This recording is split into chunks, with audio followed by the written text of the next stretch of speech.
Iwataya Hekeshi Taino language origin and inspiration. So I'm going to be speaking to you today about Arawak origins, the inspiration for Hiwatahia, how we put it together, share a little bit about our language teams, etc. Usa mau kabatoma, dairi le kasikia tunua barakute con katekwash, lanka iwayawasaka lan taino karilukuno. Da wariko waria ka kairi lan kisikeya, waria kain kayeke haibon, alukasi bawitku. Turale wani adaikuta a amayaha, kai diwani onara kenadan o mabu. Yokahuwama, arikomabu, bia autani daka, a arikawa, a abakama, a adira, kena a entowa, a hankatu. And special thanks to Priscilla Colon and Casareito for putting this program together.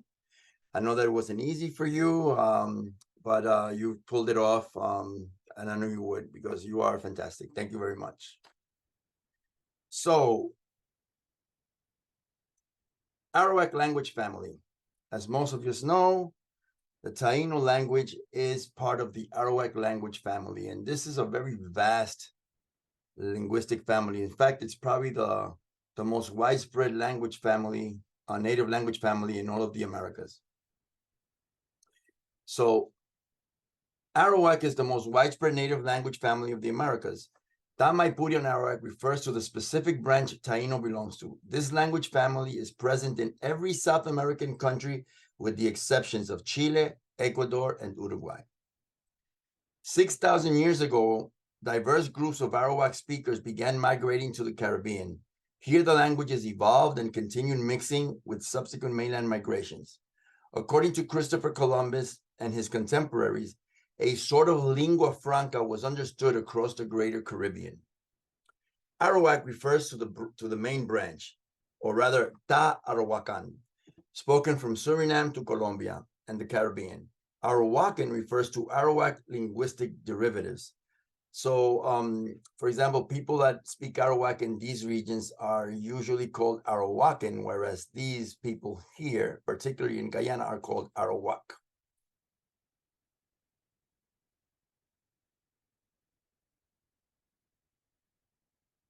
Okay, so this is the most recent map showing migrations to the Caribbean. This one is based off of genetics, ancient DNA testing, which was just done about 3 years ago.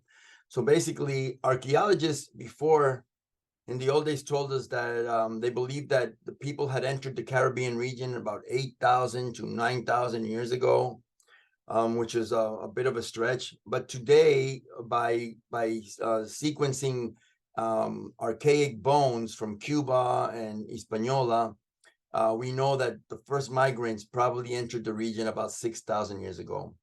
And indeed, all the people that lived in the major Antilles, everything from the Siboney, Taino, Guanahati Bay, perhaps, they were all Arawak speakers.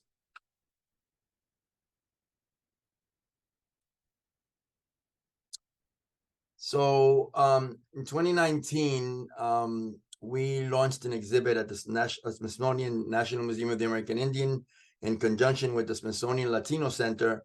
That was the first exhibit that focused on Taino survival and revival. At this time, I was able to go to many countries across the Caribbean,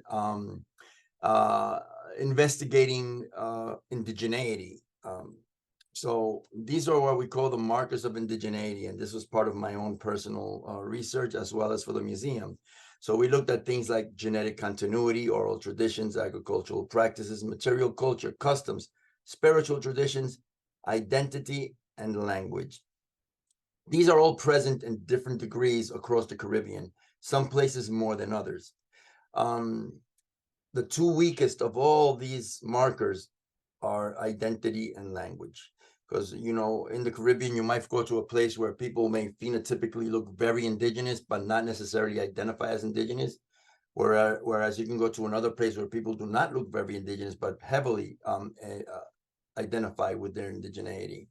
But all of them have some story of having Indian ancestry. And then it's language. Although the Taino language disappeared at the end of the 15th century, perhaps, we know that there are many words that are still part of us today that come from our Taino ancestors. So the Taino movement began some 30, 35 years ago. And every Taino tribe or group that came into existence has tried to, in one way or another, work on language, because language is crucial to the identity of a people. I, of course, began doing the same as well. So for about 40 years now, I have been collecting Taino words. Everywhere that I saw a Taino word, I created a database and jotted it down until I ended up with a huge collection of words, most of which we don't know what these words are. And of course, we have dictionaries that were written by Cayetano Colentoste, Emiliano Tajera, wonderful sources with many words that we can't possibly translate today.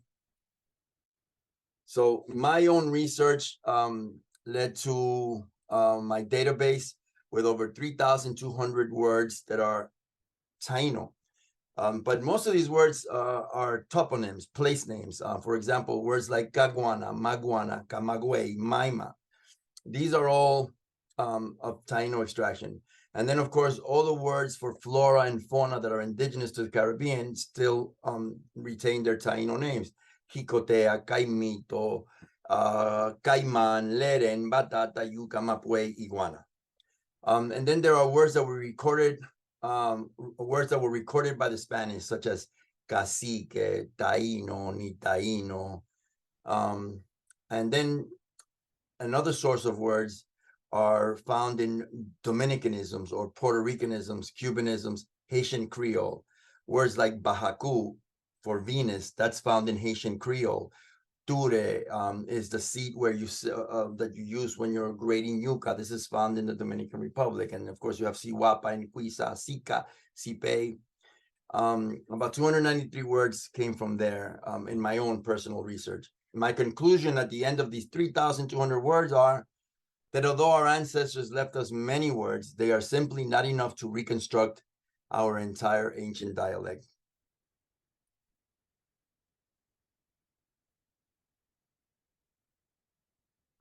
So what are the problems? Well, I identified several problems. One of them is that 95% of all surviving words are nouns, and you cannot create or reconstruct a language just based on nouns. It's impossible. Another one is the lack of verbs, of course, and it became abundantly clear that we needed to borrow verbs from our closest related languages, verbs and nouns. And then, of course, it's the main problem that I found was Spanish orthography. I did not know until I started this effort that the Spanish spelling was not standard until 1750. That means that from the minute that the Spaniards arrived in the Americas, every single word that they recorded it how it sounded to them. So if a person was from the town of Castilla, he would spell it the way Castilian people speak their Spanish there. But if he's from Asturias, it would be different. From Andalusia, yet different, even more different. And then you have, of course, the Basque and the Catalan, which are entirely different dialects within Spain. For example, Fray Ramon Panet was Catalan, and all the Taino words that he recorded it through a Catalan earpiece. And then you have the Portuguese and the Italian and the French. So what does that leave us? That leaves us a whole bunch of words that, although they're indigenous, they're spelled in a very Spanish or a very French way. So how do we get around that? All recorded Taino words have been Hispanicized to the point that some are not even recognizable to linguists. My good friend and advisor, Dr. Conrad Rybka, is an Arawak linguist. He shared that with me. He says, when you look at some of these words, it's hard to see the Indian in them, the Arawak in them, because they've been Hispanicized. But that makes sense, of course, because they were recorded by the Spanish. So a good example is the word guanabana or guanabana, and in Spanish is guanabana or guanabana. Okay, solutions, goals, and borrowing without appropriating. My goal was to borrow words from our closest relatives without violating my own code and standards against appropriating from our relatives, which is very hard to do. Originally, I simply wanted Higuayagua to have and use a simple Arawak language. My greatest hope was and is that by working with root Arawak words, we could begin to decipher our ancient classic language. In other words, by borrowing words from our relatives, eventually you find cognates that you hadn't seen before, connections to words, and then you could be able to translate our ancient language. So these are the languages that contributed to Hiwatahia. By the time that I finished collecting words, I ended up with over 20,000 words. From my original 3,200 words that are found in Taino dictionaries, books, etc. So all the words in Hiwatahia that are not of Taino origin came from here. So we borrow from Locono. Why? This language has more cognates with classic Taino than any other Arawak language. Hiwatahia is heavily influenced by this. Now, if you take native languages in the Caribbean today, for example, Kalina or Kalinago, Garifuna or Garinago, the way they prefer, or classic Taino, you'll find that each of these languages is more closely related to Locono than they are to each other, especially, rather between Garifuna and Taino, both of these languages are more related to Locono than they are to each other. So Locono for us seemed the obvious language to borrow from first. Then, of course, is Wayu or Wayunaiki. This language also has many similar words to classic Taino. In fact, I had no idea how many words in Wayunaiki are identical to our words. I would say second only after Locono. It is the second source of words for Hiwatahia. Then we have Wapishana. Wapishana, which is an Arawak language from Guyana. There are some cognates, but very few with classic Taino. So any words that we cannot find within Locono or Wayu came from Wapishana. Another very interesting language is Añu. Añu is very closely related to Locono.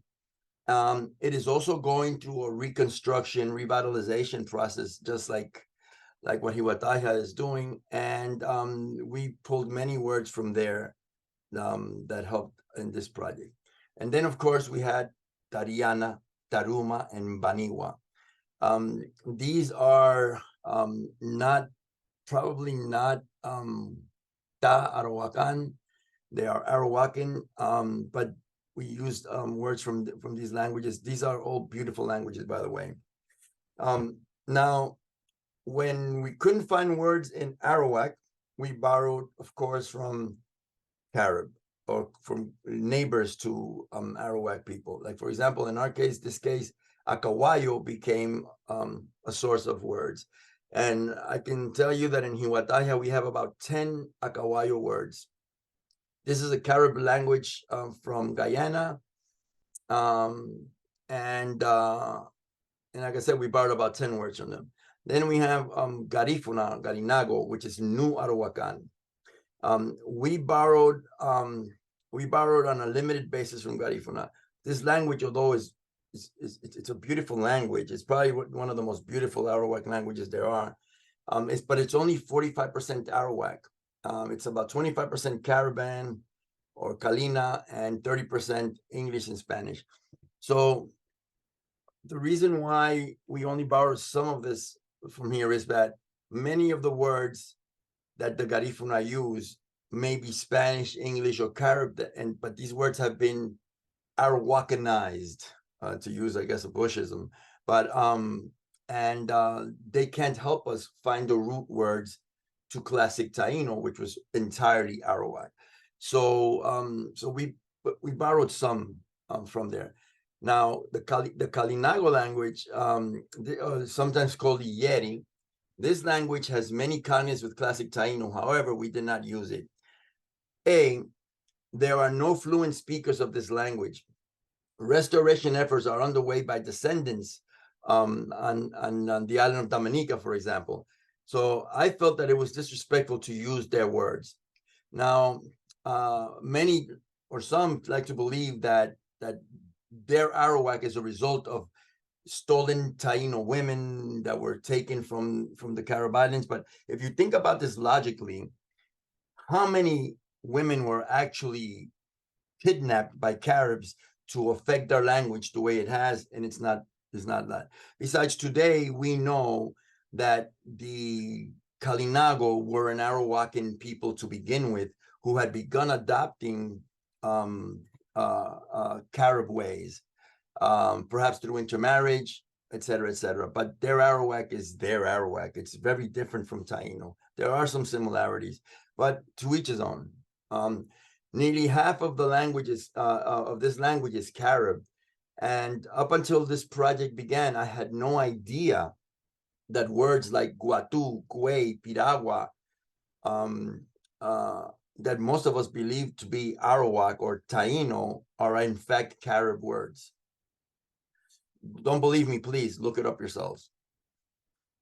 So one of the solutions to the Spanish orthography problem was to respell the all the old Taino words.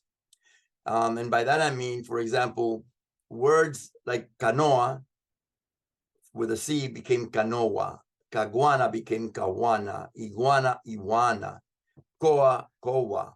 And then all the words that we borrowed, we also had to respell them in this way. So, for example, Wayu has been recorded in a Hispanicized way as well. So here we have the word for steel in Wayu is aluwaha. So we spell it in Hiwataja aluwaha in this way. And then the new word to distribute is aitaha. We in Hiwataja is eitaha. Now, basically, what we changed is this, right? So the Spanish gua, in true Arawak, it's wa. So we changed all the GUA words to wa. All the soft C's, like, for example, sibao or semi, became S's, sibao or semi. Hard C's became K's, canoa, canoa. Q's became K's. For example, for a long time now, our Boricua brothers and sisters have been using the word Boriquen rather than Borinquen, which is not the correct way of pronouncing this word. It is Boriquen. CH and SH became X for the ch and sh sounds. And then the OA became OWA.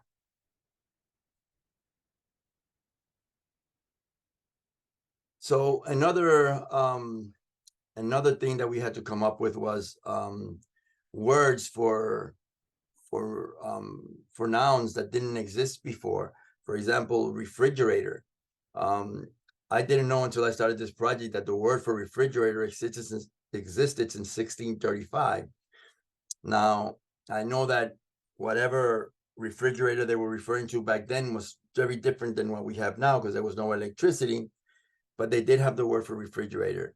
But what I'm saying is that every language that adopted refrigerators had to come up with a word for refrigerator. So if we're going to stay stuck in the past, then the language is not going to be able to have these words. We don't have to use the word refrigerator. So we have to create one. So a refrigerator is an ice box.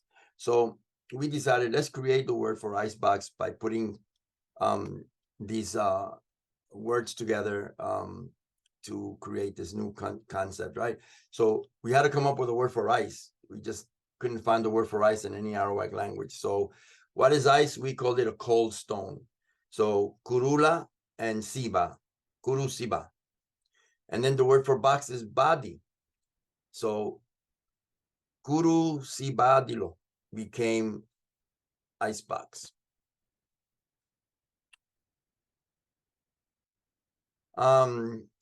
Then we created affixes to modernize the language. Now, this is a little tricky, right? Because we're trying to have a language that we can understand today, understanding that most of us today were either brought up speaking Spanish and English, Spanglish, English, or Spanish.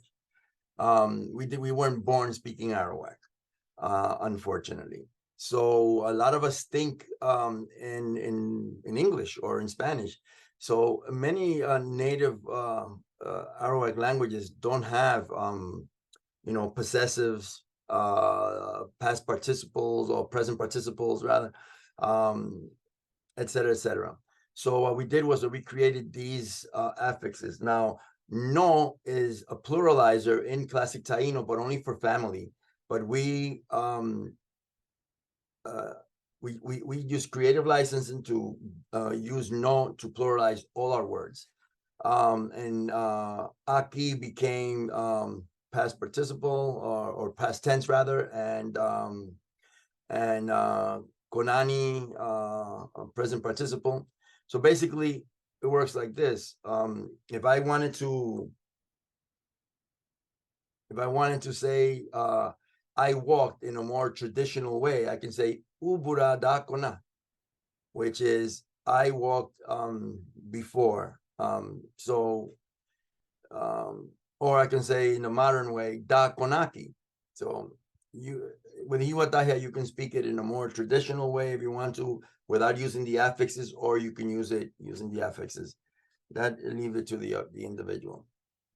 So alu kahiani wahiako tiboko.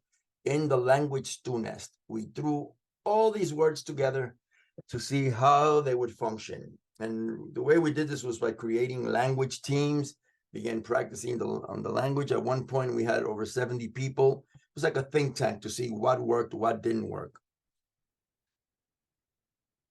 Now, my dear friend, Alexandra Eichenveld, who is probably the top Arawakan linguist in the world today, she suggested that I reread a chapter in her book, Languages of the Amazon, that dealt with this concept of nested identity.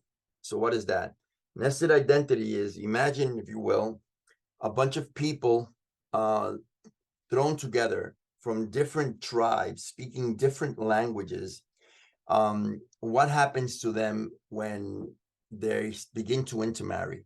Well, as a result of intermarriage, their children are not going to identify with any one thing, because the intermarriages are going on between, let's say, Caribs and Arawaks, or between two different Arawak groups. So they begin to create a new identity. And not only that, they begin borrowing words from all the dialects being spoken around them, so that in time, they have their own way of speaking. A new dialect is born, right? So I imagined myself being inside of a village, and I asked myself, what would be the inspiration for me to borrow a word from one language rather than from another?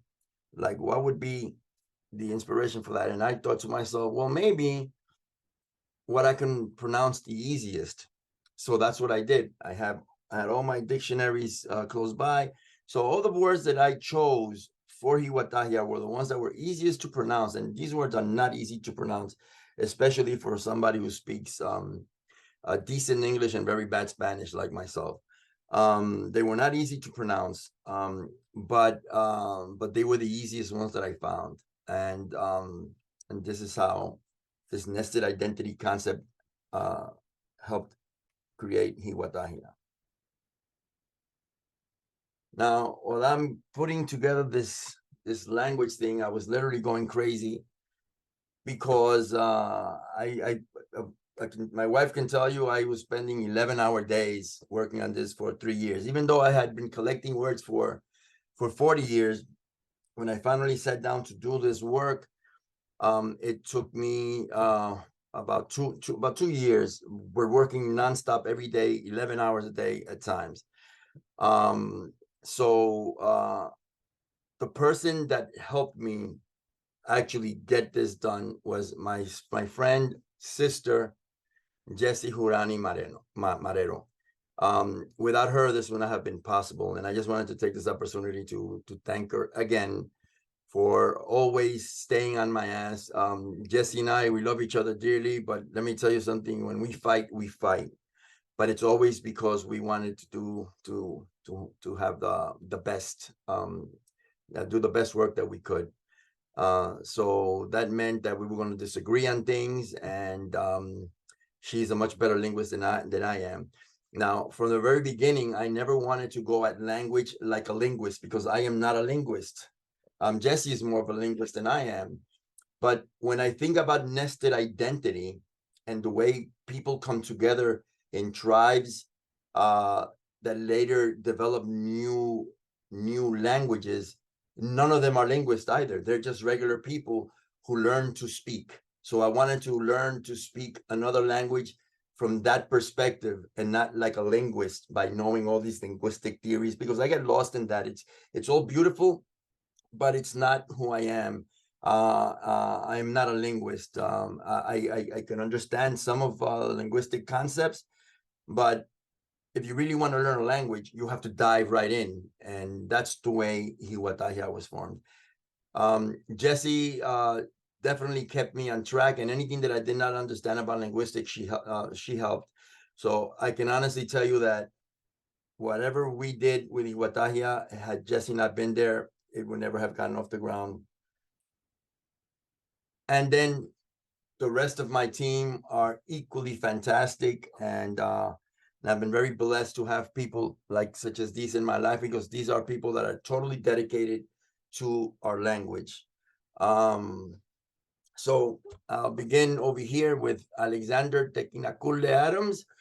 He created an app, which I'll speak about in just a second, that has helped us translate from Hiwatahia to English, or English to Hiwatahia. Kalichi Lamar created lesson plans and also a Quizlet that we have with the language. Rahi Coteh Ruiz, she is probably one of our top instructors of the language today. She learned it really quickly. She has sung songs and prayers, et cetera, in the language. And she has really been instrumental in spreading Hiwatahia. And then there's Susan H. Dion Rodriguez. She was one of the original language team members.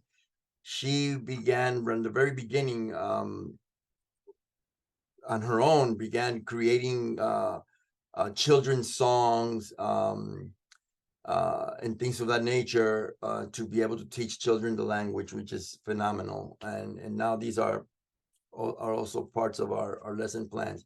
Then there's Yalsi Quinones. This warrior is just like amazing. I can say that he probably speaks Hiwatahia better than I do, simply because he can remember all these words. I guess it pays to be young.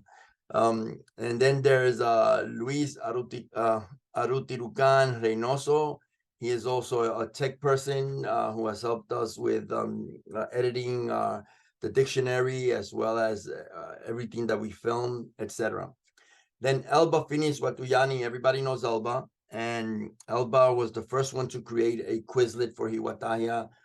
She is phenomenal with the language as well, and has also been instrumental in spreading knowledge of this language. And then there's Melissa K. Marin. Melissa was the one who created the first spreadsheets, Excel spreadsheets, with all the words that I had collected, etc. So, and then of course we have special mention, Nelson Calmaris Zayas. Everybody knows Nelson. Everybody loves Nelson. Nelson is another godsend. He is one of the people that works tirelessly to support us in Hiwatahia. He is a member of Maisiti Yucayeke Taino, our sister group, and they have also begun learning Hiwatahia as well. Nelson has also contributed money to this effort, as has Tomas Baibramael Gonzalez. He functions as our tequina. And Tomas from the very beginning believed in this project, and he told me, George, any amount of money that you need, you let me know, and you got it. And he kept to his word. It would be nice to do all this stuff for free, but love is love, but it doesn't pay bills. And in order to get a project like this done, you do have to spend money. And then there's Desiree Anaconiwa Vargas.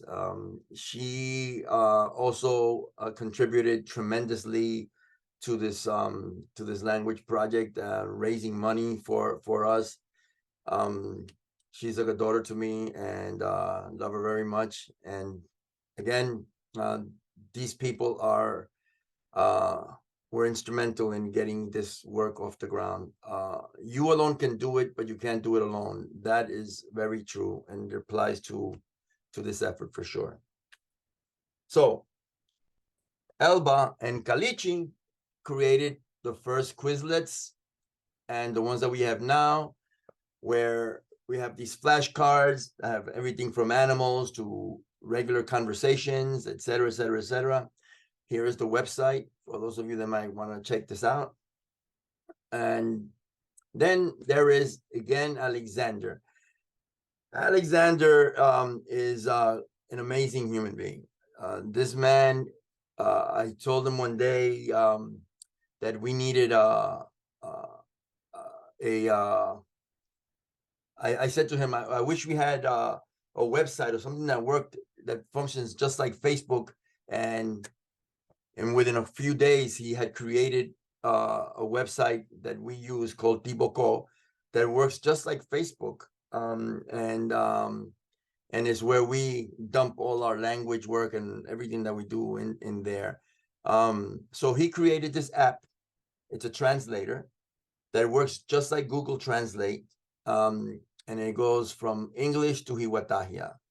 And it's tremendous because now we're offering this to our native brothers and sisters across the Western Hemisphere. Anybody who's interested, we want to help them develop their own.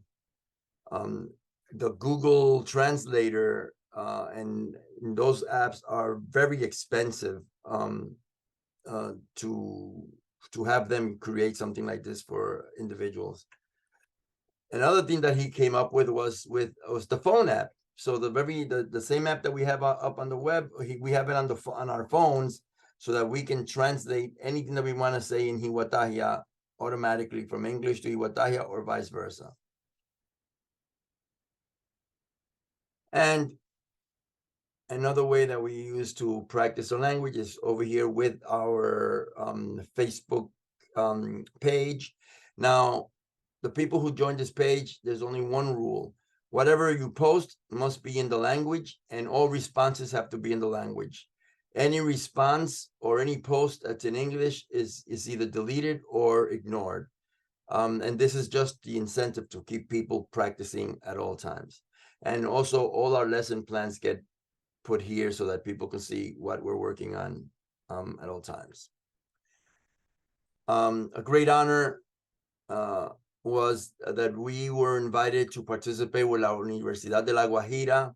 They put together a group of over 40 Arawak tribal groups, and basically, to help each other. See, language is something that, while we are revitalizing our language, other tribes are losing their languages, or they have very few speakers. So we were allowed to come here and share with them, to show them what we're doing with our apps and offer it to them. And so projects are underway now to work with them. Basically, what we want to do is create a vast Arawakan database where you can type in a word from English or Spanish, and it'll appear in several Arawak languages, or at least all those participating in this effort. That will definitely happen in the near future. So current and future projects, we are working with Actual Linguists as we have begun translating the classic Taino languages. So as a result of spelling all the words using one single orthographic style, we have found all these connections that are tremendous. And but in order to keep it correct, and we teamed up with people like Konrad Ripka and Alexandra Sasha Eichenveld and others to get this. This is a tribal effort. Iwayagua is doing this as a tribe, but also working with actual linguists to document this work. We feel that anyone working on anything that is indigenous has to have the indigenous participation in it as well, just to keep them honest. Iwayagua is now working on collecting all recorded Taino words. That is a big project that we have beginning soon, probably by October, if I'm not mistaken. We will get that off the ground. And moving right along, as a result of spelling all borrowed words using our orthography, we found many additional kindness between Taino, Lokono, Wayunaiki, Añu, and Parahuano. Our people are hungry to relearn non-invader languages. Many of our people have expressed interest in our language classes, so it's growing really fast. It's really mind-boggling. The dialect is evolving rapidly. Although it may be too early to tell, it seems that Hiwataya will be around for a long time. This is my nephew Tureiba and myself. So I remember when I was 10 years old,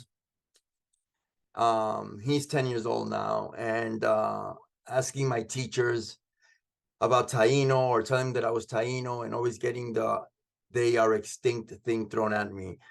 My nephew is growing up in a world where his very first project on Native Americans, he chose Taino, and when he went on the internet, the first picture that popped up was his uncle. And it shows you how the Taino people have come full circle with hard work and dedication and single purpose, unbending intent, and not falling to distractions or the silly arguments and whatever. I keep everything focused on just what we're doing. And that's what I ask of my Iwayagua people. And these are the things that we've been able to accomplish. And my nephew is now learning the language as well, something that I wish I could have done when I was 10. But this is where we are today. And this is what I hope that all the other Taino groups that are working on their own versions of the language, I hope that they're all successful as well.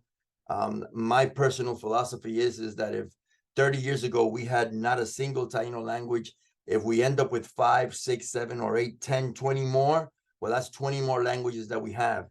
So it can be said that from these efforts moving forward, none of our nephews and grandchildren will grow up in a world where there's no Taino language being used. So in conclusion, dai wakumahu le dai shitahu, kena da yahianiwa le da wawanshine, which means my existence is my resistance and my language is my freedom. Thank you very much.